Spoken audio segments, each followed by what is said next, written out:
Welcome back to another episode of Profitless on Purpose, the nonprofit accounting podcast with not just one accountant. I'm one of your hosts, AJ Wheeler, but with me as always is Mark Palardy. Hey, everyone. And Tony Cajigas. Hello. It's past Thanksgiving, so most of us are in our Christmas gear, and we have a present of an episode this week. So we have 3 articles. The first one is avoiding fit frustration with new technology, how you can avoid the pains of technology stack implementation, things you should look at, and if you really need new technology to help you streamline your processes or fix what's wrong. We'll talk about all that and more. And then we have a We charity in essentially nonprofits behaving badly. Did they mislead donors about building schools in Kenya? We'll talk about it and what those lessons can be learned for your nonprofit, and maybe how you can be more transparent. Make sure that you don't end up in a situation like this We charity did in Canada. And then we have an article on a new study that says religious faith and reading the Bible increases generosity to nonprofits. Is it a true statistic? Is this a well-written article? We'll talk about what that means and more this week.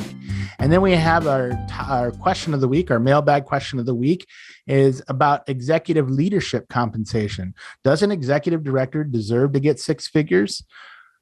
Is that reasonable in a marketplace? We'll talk about it this week, and we'll get into a large discussion about kind of how compensation works and what somebody's worth in a nonprofit. Anyway, Tony, you got our first article. Take it away. Thanks, AJ. The article I have today is titled Avoiding Fit Frustration with New Technology.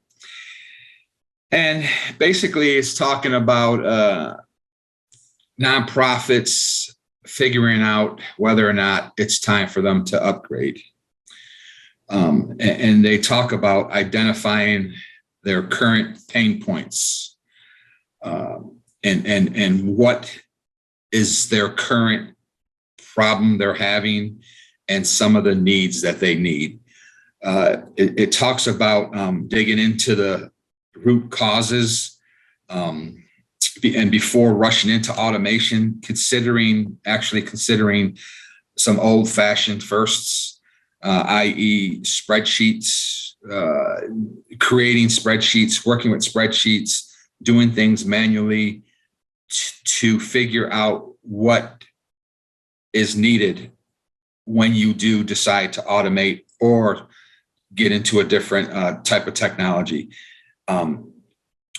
Going through the manual steps can be very valuable.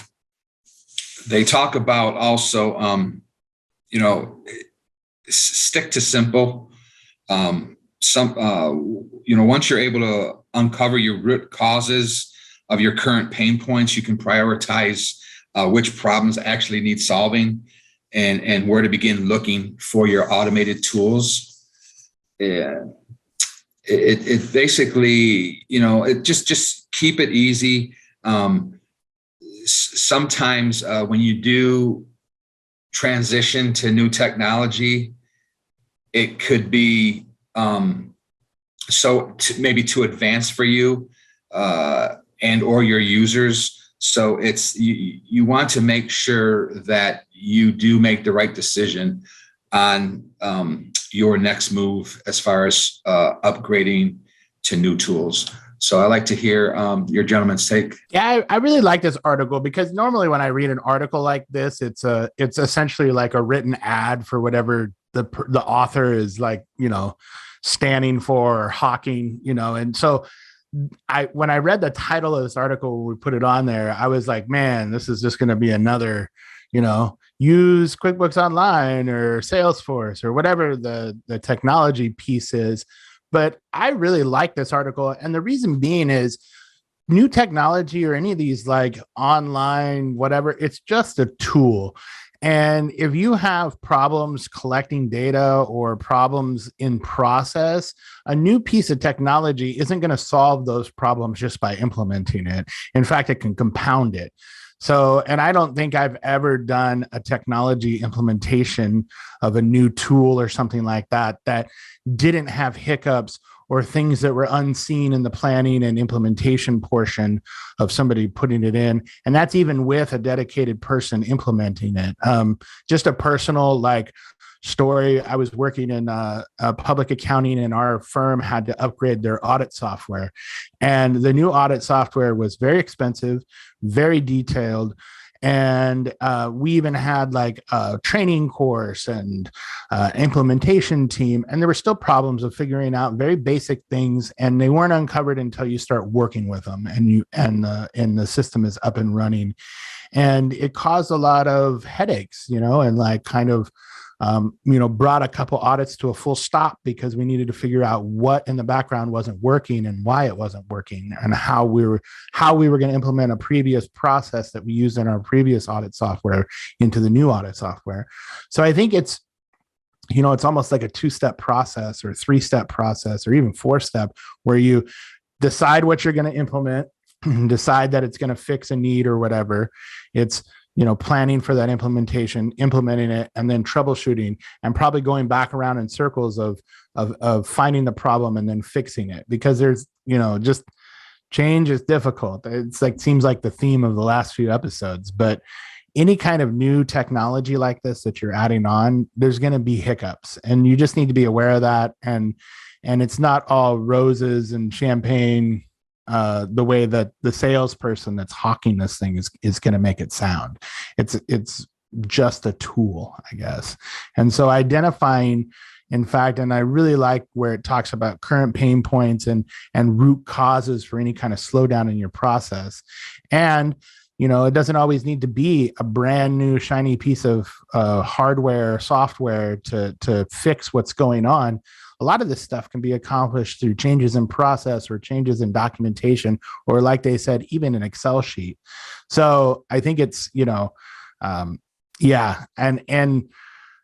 throwing money at something doesn't always fix it. And a lot of these programs are very expensive to implement. So I think it's, it is true that uncovering that source of the cause of your current problem will do you far better than just hawking money at a new kind of program to fix what's broken. Yeah, I don't have much to add on the substance of this article. I think both Tony and AJ hit it on the head. I, however, was not such a big fan of this article. You all know how I kind of can get at some of these authors sometimes. And this person, I don't know, male or female, just inserted themselves a little too much in this. Like most millennials, blah, blah, blah. It definitely had a point of view that was unnecessary. Talked about some tech that's not very old as old-fashioned, doing it the old-fashioned way. And it's just like, I'm sorry, Mr. Millennial.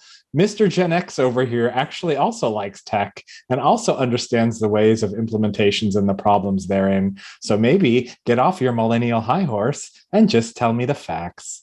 Anyway, I don't have anything else to really add. I'm in a mood. Anyway, Tony, that was yours. So, AJ, I think the next article's yours. Mark's so harsh, wearing that Christmas outfit. You should be more in the spirit of giving the benefit of the doubt that this person took a lot of time to write that article. Anyway, my article for this week is not a good one. Anyway, it's titled We Charity, W-E Charity, Misled Donors About Building Schools in Kenya Record Show. So what's at the root of this is this is a Canadian nonprofit that raised money to build school homes in Kenya. And the problem that they came up against was, they had a lot of different funding sources and organizations that fundraise on their behalf, including school groups, and they donate a lot of money. And specifically, they donated, I think the figure was $10,000 would build one schoolhouse. The problem is they showed pictures of the schoolhouses that were built using the funds, and they happened to send the same picture to numerous people of the schoolhouse they built for $10,000. And kind of when push came to shove, there's some back and forth in the article. It's kind of lengthy, but when push came to shove and there was questions arise, there was actually like defacing of the numbers of the schoolhouses and kind of backtracking on what they meant on how much money it would take to build one schoolhouse. And then also kind of a spin on administrative expenses. So the reason why I brought this up, and it sounds like they were probably in the wrong here, is the way that the article reads. I guess the final chapter is yet to be written. They're under investigation by the Canadian government and nonprofit division. But essentially, I think what this article really highlighted to me was ensuring, and kind of a cautionary tale of making sure that if you're receiving restricted donations, which these absolutely were, making sure that you have the backup and support to show that somebody's donor's money or a grantor's money was spent on the specific item that they had requested it restricted for, and being able to disseminate those records when asked, or in marketing material and like a yearly update, be able to provide those things to donors to show them that the money and the trust is there with the organization, that their money donated was put towards the cause and the restrictions that they set forth when they put the money into the nonprofit. So I'd like your guys' kind of take on this. Maybe I misread when I was first reading this article. I was like, well, this sounds more like a bad record keeping job than maybe a snowball job of them, taking the money and not using it for what it was. But as I read on in the article further, it becomes pretty clear that they either mismanaged or misappropriated the money or overpromised what that money would do. So anyway, I love your guys' take on this one. Yeah, I'm curious if they changed their name during the middle of all this from Free the Children to We Charity, because they were saying, we've got all this extra money. Anyway, excuse me. I think the problem here is that, they're trying to rewrite the rules after the fact and explain, well, we never meant it to be a one-for-one matching up of these bricks that people are purchasing with the schoolhouse. But they needed to set up that expectation, like that all the money was going into a specific pool of money, and then they were going to build as many schoolhouses as they could with that money. I think, another charity that I'm aware of that I've participated in the past is, oh gosh, I can't even remember the name, but it's the one where you donate money to actually buy a livestock animal or a hive of bees or whatever that goes to support and build a farm for somebody in a third world country. And when you're purchasing that, you're definitely saying, I want to contribute to buying one alpaca so that they can shear the wool and have whatever the resources are from that. And it is understood that your funds are going one for a specific thing. And I think Free the Children at the time was doing the same thing and saying, well, get your schoolhouse together, and if you donate $10,000 as a group, we're going to build a schoolhouse in, that is representative of you.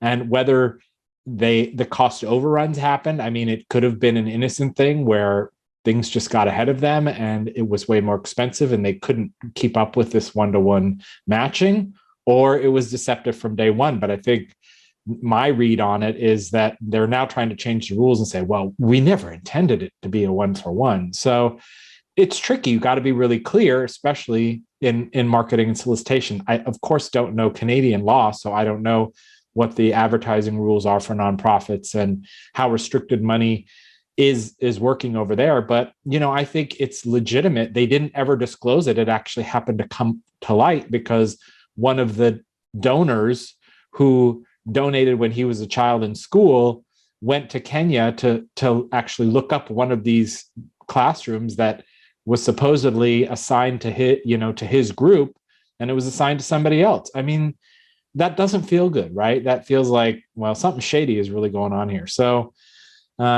it smells off to me. Yeah, I think when I first read the article, I thought, well, this group investigating whatever, maybe there's some he say, she said, he said, whatever going on. But then, it may have not ever even been discovered if, like Mark said, the people went down there and wanted to find their schoolhouse that they were it was supposed to be theirs, that they actually built with their donations. I believe it was mentioned in the article that they advertised, the charity advertised, $20 a brick for, I believe, 5,000 bricks to build one schoolhouse. And there's just a lot of questions in this article that popped in that made me think. And I know AJ said they were being investigated. I would like to know the outcome of it, because somebody can investigate somebody and say certain things, but of course you have to be, nowadays with everybody suing everybody, you have to be careful of defamation. But what's the checks and balances? What's their regulations? I know also the article mentioned that an employee of the charity came forward, excuse me, and mentioned that some of the donors were not interested in how the project was going, so they weren't really worried about pushing it forward. So there's just there seemed to be some shady stuff going on, but I would like to know the outcome of this, because I believe, after reading the article, that there was certainly fraud involved. And then I believe towards the end of the article, the charity did come up with some numbers as far as I believe they spent $74 million on schoolhouse projects and another 29 million on administrative, or maybe it was 54 million, I believe, for the projects of building the schoolhouses, and it was 29 million for administrative, which came out to whatever it came out to. But I thought that was a little shady as far as all that money going towards administration. But I would like to know the outcome of this, obviously. Yeah, I think well said from both of you, and really good points. I think, the one takeaway for our listeners, if you're in a nonprofit, is just ensuring that you have backup and documentation, and what you're promising to donors is kept or met. Or if it changes, to then go back to those donors and be transparent about what happened. The worst kind of news for a nonprofit is something like this that ends up in an expose article of how funds, it never sounds good, right? Like poor children in Africa, that money was supposed to be going to and was raised for and didn't make it there because of administrative cost or, some kind of fraudulent scheme going on, is not a good look, even if it's incorrect. And I think the way you avoid that is by being transparent. And if a problem comes up, to go back to your donors and make sure that you have sign off on them, that money can go somewhere else. All right. But with that, our next article is from Mark. Mark, take it away. Yeah, I have an article called New Study, Religious Faith and Reading the Bible Increases Generosity. So it is written from the Team Unity blog. And basically, I'll just say up front, this is an exercise in critical thinking and in reading between the lines. This article or blog post states, does one's religious faith influence their generosity? According to American Bible Study's latest State of the Bible research, yes, it does. So the more a person practices their faith through involvement in the church and Bible reading, the more generous they will be with their finances. And generous givers tend to be older, married, educated, and report a higher than average level of happiness. So according to this report, 87% of church attenders make donations to some type of church or charity, compared to only 50% of those who do not attend church. And further, 80% of people considered to be Bible users give to a charity, compared to 52% of those who are not Bible users. So let's just stop there and talk about confirmation bias, and talk about how a research study should be conducted. So first off, non-Bible users versus Bible users. Obviously, this is the Bible Study Institute. They're going to be somewhat biased against non-Bible users. And when it's giving to a church or charity, of course, churches are charities, but lumping that in there, how many people who are non-churchgoers are going to give to a church? They're not. And how many churchgoers are going to give to a church? Probably most of them, hence your 87%. Are a lot of these churchgoers also giving to non-church charities? Because that's what I would want to know, to have that actually have meaning, because it's like 100% of country club members contribute to country club dues. Well, of course they do, because it's basically a requirement to go to this country club. The other like Captain Obvious stuff, like people who donate tend to be older and have more money. Really? So, I mean, I know this really has nothing to do with the fact that this is a religious study. This is the fact that it's not really a strong, verifiable study. And they're not actually, like, are they looking at other religions, people who read the Quran, or people who have other religious texts, the Upanishads? Do they actually ask if they're giving money to charities or to their churches as well? It doesn't sound like that. It doesn't sound like it's that robust. Granted, I didn't read through the study in full. What I did find at the end, which is kind of odd that they kind of left it for the end, a 2006 Pew Research report found that 65% of highly religious people say they donated money, time, or goods to help the poor, compared to 41% of all other US adults. That study I trust. And that study, I think, has more veracity. And I think leading with that, and not with your internal poll that sounds highly suspect and biased, works more for me. But I might just be out on a limb here. I might have my own personal confirmation bias coming in here, but this article gave me some pause. Other thoughts? Yeah, it reminds me of the old quote, like 87% of statistics are made up. But I think what it highlights is, like, yeah, if you're researching or polling or pulling from a population that isn't stratified, or like a good, like baseline of randomized, I guess, polling, you're going to get a skewed result. And I think, like, this being a blog, first of all, and being an internal state of the Bible research of a Bible society, and lo and behold, they come out and, their team is raising more money than everybody else. There is some confirmation bias there.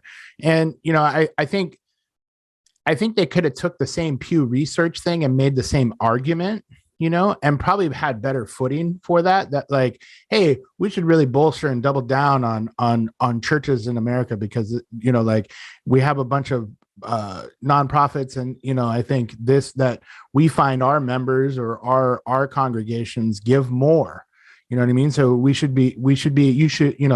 the general public should be engaging more with and working with churches and those types of nonprofits to further help society. And this is why, this Pew Research paper clearly states that we give more money. We have some in the coffers to be able to help. But I think, this is kind of tooting their own horn and patting their own back, and kind of giving them the footing that they, to say our team raises more money. And so I think, with that in mind, I think this can really apply to a lot of things. When you're reading an annual report from a nonprofit, or you're looking at, like, the results of a poll on Twitter or LinkedIn, is that really representative of unbiased, randomized sample? And can you trust those kind of percentages and that result to extrapolate to the general population? And I would venture to say no, that you need to understand, this stuff doesn't happen in a vacuum. There is confirmation bias, and with algorithms, you're going to be fed what you want to hear. So I think it's and numbers can be manipulated if it's not standardized. Like, we've all talked about annual reports and off balance sheet, or non-financial kind of metrics of performance. We've discussed that before on the podcast, and I think the same kind of cautionary tale of connecting two things that maybe aren't connected fall here, or the manipulation of data to skew in a certain situation kind of comes up. So I think, again, this is probably the cautionary tale episode, but be aware of what you're putting out and how you're framing it, and make sure that like you're giving correct information out there. I'm not saying don't make yourself look good, but I'm saying be reasonable in what you're putting out there. And I think the general public would be more, I think and correct me if I'm wrong, Mark, but I think you probably wouldn't have such a knee-jerk reaction to this article if they would have mentioned the Pew Research and gone on and mentioned how that like from a reputable source that seems like it's a better constructed kind of statistic, I guess is what I'm saying. Yeah. And I would also add that the Pew Research doesn't just say Bible readers, right? It says people of religious faith, which tends to be more inclusive and tends to be a more broad spectrum analysis. And we don't necessarily know that these church donations are even going toward anything charitable. They might just be going to bolster the church, but just because the church is a 501c3, all of a sudden that's considered a charitable gift. And is it helping society at large? So yeah, I agree. Sorry, I didn't mean to go off on a tangent, but no, I appreciate the feedback, because you confirmed what I thought, you know what I mean? And so I think it does really point to using good data. I think we get wrapped up in numbers and percentages and statistics, but the underlying, population and pool that information is pulled from needs to be looked at and understood. And don't just think that because you see a blog post that gives you a certain percentage of people and makes what your team, quote unquote, your team is doing correct. This blog post may be correct that people of a certain faith give more than the general public, but the information that they presented is biased, in my opinion, and doesn't really represent the population as a whole. So, yeah, and I'll piggyback off of what Mark just said. You both made valid points. A lot of this article, some common sense in there. I would never bash any religion, but it's almost like it was an advertisement for Christians, which is fine. There's nothing wrong with that. But also, isn't everybody religious in their own way? So I think what it boils down to is, good people just do good things and donate, not just Christians, all religious people, whatever your faith, whatever faith you believe in, you if you genuinely like the mission of the nonprofit or whatever you're donating to, you're going to donate. That it's just common sense that nicer people that are older and can afford it will donate. I mean, it's just that's my take on it. Yeah. While all those millennials are out there worrying about tech issues, right? So, Tony, I think you have our topic for today. Hopefully it's not from a millennial. No, this is a topic regarding executive leadership compensation. So the question is, how does a nonprofit organization justify high six-figure compensation packages for their leadership team? And it talks about, understanding the basic agreement that a nonprofit would want to offer a nice compensation package to get quality talent. But where do you draw the line when the executive payroll, is made up, the package is brought together? So what do you gentlemen think regarding six-figure packages for executives? I thought this question was really interesting, because I think it shows a real naivety or a naive kind of thought process around how a nonprofit organization operates and what somebody should be paid working there. I know we've talked about on this program that the nonprofit sector in general gets paid less than if you worked for a for-profit company. And to some extent, that's true.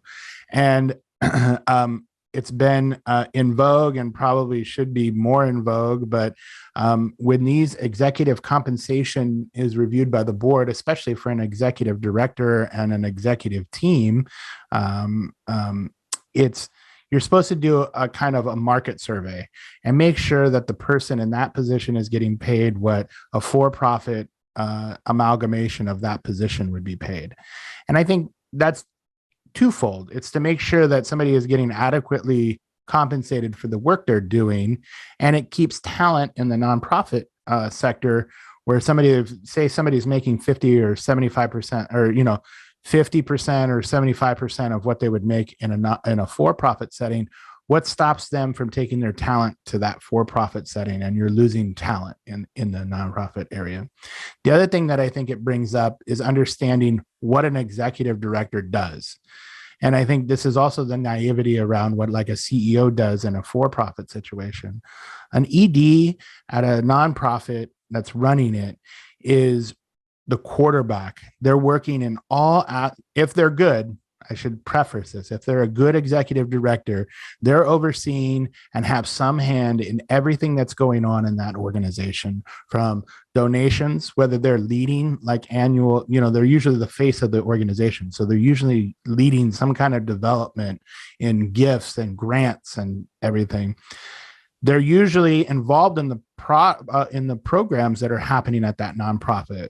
So that six-figure compensation is allocated to some programs in most cases where they're actually actively working with directors and management of programs and intimately involved with the product, quote unquote, that's going out that the nonprofit is serving. And third, I would say, like the executive director is involved then in leading and overseeing the executive team to make sure that the money that's being spent in, administrative costs that we talk about all the time on this show, and that's a real, pain point for a lot of people when they see a charity's administrative cost. They're making sure that the administrative team is using their time wisely and in sync, and is the double check of like the CFO or the controller in that, or the head of finance in a nonprofit, or the head of marketing, or the head of HR. So I think it's a very difficult job, and it's a very varied, it has varied responsibilities depending on the nonprofit you're in.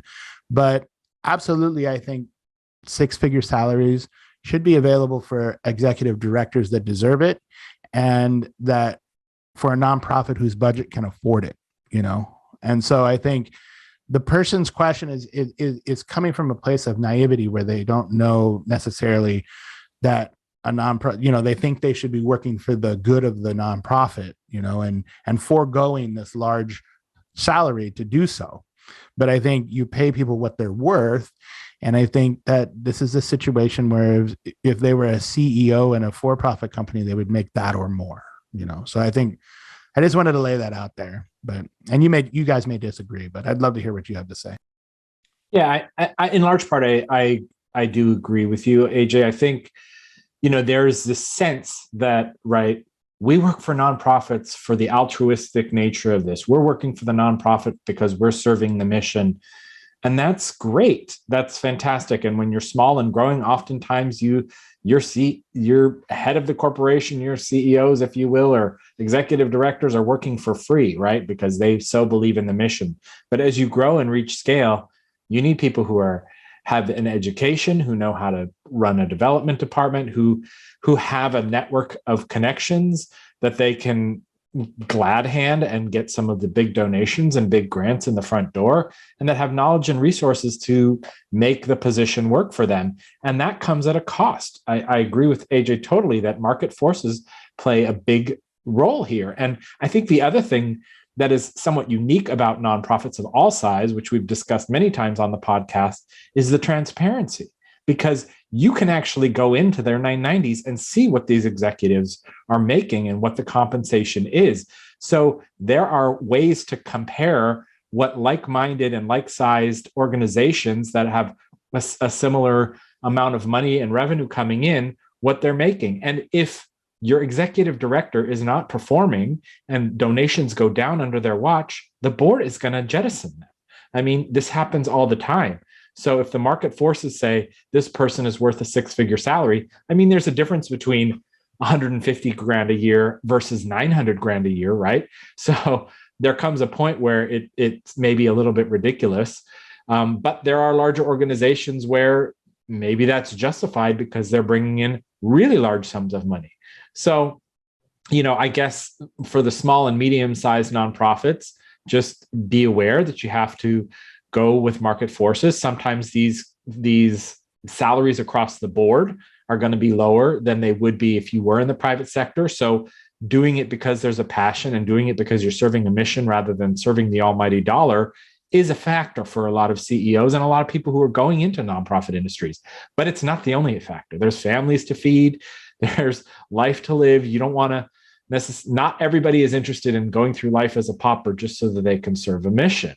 And, another thing that I also want to take into account because of the service level of this is, a lot of people will say, well, I don't care how much my executive director is making, as long as it's commensurate and reasonable with what the average or the lowest of the employee is making in the organization. If you have an executive director making 100 times what the lowest person in the organization does, that's a problem. But if you're service oriented and your executive director is in the six figures, but is making 2.5 times what the lowest person makes, that seems more reasonable, right? Because there is experience, there's education, there's expertise, all those things. So, I do agree that there's maybe some not understanding on this author's part or the questioner's part as to exactly how this works, but that's why they're asking a question. And obviously we always encourage people to ask questions because that's how you get education and that's how you get knowledge. All right, that brings us to the conclusion of another episode of Profitless on Purpose. We really appreciate you joining us in this holiday season. Yes. So please join us every week as we discuss and delve into the topics based on nonprofits and our world around us. Join us at Profitless Pod on Twitter, comment in the YouTube videos, or just give us a like and subscribe on your favorite podcast app. Thanks so much. We'll see you next time. Thanks, everybody. Thanks for joining us.